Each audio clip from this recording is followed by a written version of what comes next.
उत्तर प्रदेश सरकार में कैबिनेट मंत्री अनिल राजभर हमारे साथ मौजूद हैं। मंत्री जी, राहुल गांधी लगातार बिहार में जिस तरीके से निर्वाचन आयोग ने एसआईआर को लेकर जो भी चीज़ें करी हैं, आज वो एक प्रेस वार्ता करने जा रहे हैं और कह रहे हैं कि तमाम ऐसे राज है मेरे पास, क्योंकि महाराष्ट्र में भी जो है इन्होंने वोटों की चोरी करने का काम किया और ये चुनाव चोरी करती है। देखिए, लोकतांत्रिक प्रतिष्ठानों पर, संवैधानिक प्रतिष्ठानों पर सवाल खड़ा करना ये राहुल गांधी जी का एक फैशन सा बन गया है। भारत के चुनाव आयोग की प्रशंसा पूरी दुनिया करती है, कई बार आप लोगों से चर्चा हुई है। आखिर बिहार में चुनाव आयोग ने कहा क्या है और चुनाव आयोग कैसी व्यवस्था चाहता है? प्रकरण माननीय न्यायालय के समक्ष विचाराधीन है। कहीं कोई नियम में नहीं है, ना ही कभी कोई ऐसी परंपरा रही है कि जब कोई प्रकरण माननीय न्यायालय के समक्ष विचाराधीन हो, उसको लेकर सदन में चर्चा नहीं हो सकती। तो सदन में चर्चा करने की मांग प्रतिपक्ष के तरफ से, गैर जिम्मेदार व्यवहार नेता प्रतिपक्ष का। आखिर चुनाव आयोग ने यही व्यवस्था किया है और चुनाव आयोग ये सुनिश्चित करना चाहता है कि जो भारतीय है उसको वोट देने का अधिकार मिले।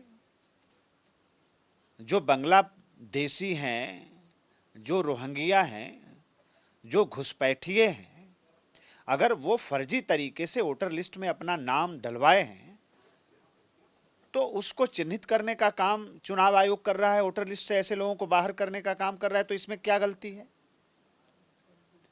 एक मतदाता का नाम कई बूथों पर कई जगह है। चुनाव आयोग की व्यवस्था है, एक मतदाता सिर्फ एक बार मतदान कर सकता है, एक जगह कर सकता है। अगर इसको सुनिश्चित करना चाहता है चुनाव आयोग, फिर प्रतिपक्ष के पेट में क्यों दर्द होता है, बात किसी के समझ में नहीं आती। कर्नाटक लोकसभा चुनाव में वोटर धांधली को लेकर, तमाम ऐसे मुद्दों को लेकर वो कह रहे हैं मेरे पास एक एटम बम है जिसको मैं फोड़ूंगा तो वो जलजला आ जाएगा। तो आपको लगता है कुछ है ऐसा? नहीं, एटम बम उनके पास है, चाहे अणु बम है, तो उनको फोड़ने से कौन मना कर रहा है उनको? भाई, इतना दिन से कहाँ था, अब कहाँ छुपा कर बम रखे हैं कि अभी तक नहीं फोड़े? फोड़ दें, कौन मना कर रहा है? वैसे पूरा देश जानता है कि उनकी बातों को कितना गंभीरता से लिया जाता है। अच्छा, डोनाल्ड ट्रंप ने टैरिफ को लेकर जो किया, तो पीएम मोदी ने कहा है कि हम किसानों के हितों के साथ कभी समझौता नहीं होने देंगे, चाहे इसके लिए हमको कोई भी कीमत चुकानी पड़े।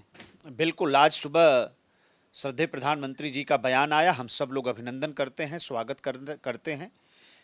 दुनिया कितनी भी बड़ी चुनौती सामने खड़ा करे, लेकिन अपने किसानों के साथ भारत खड़ा है।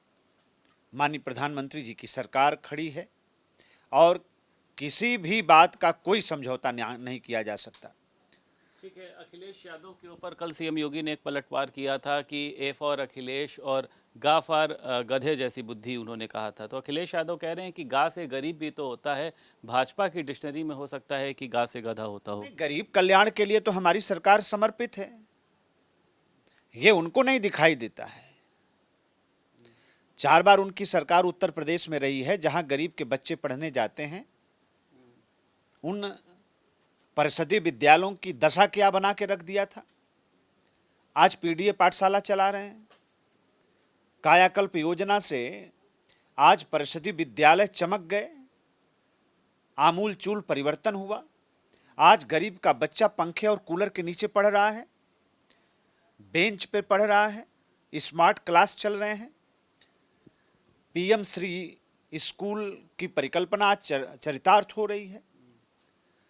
तो अखिलेश यादव जी से समझना नहीं हम लोगों को, वो जाति के नाम पर उत्तर प्रदेश को गुमराह करने का जो प्रयास कर रहे हैं, प्रदेश उनकी बातों को बहुत अच्छी तरीके से समझ रहा है। जी, एक आखिरी सवाल है कि ये मंत्रियों और अफसरों में आखिर ये टकराव की स्थिति क्यों सामने आ रही है? प्रतिभा शुक्ला पहले कानपुर में बैठी, फिर इसके बाद कल सुरेश राही, AK शर्मा, कल दयाशंकर सिंह आपने देखा उन्होंने भी मोर्चा खोला।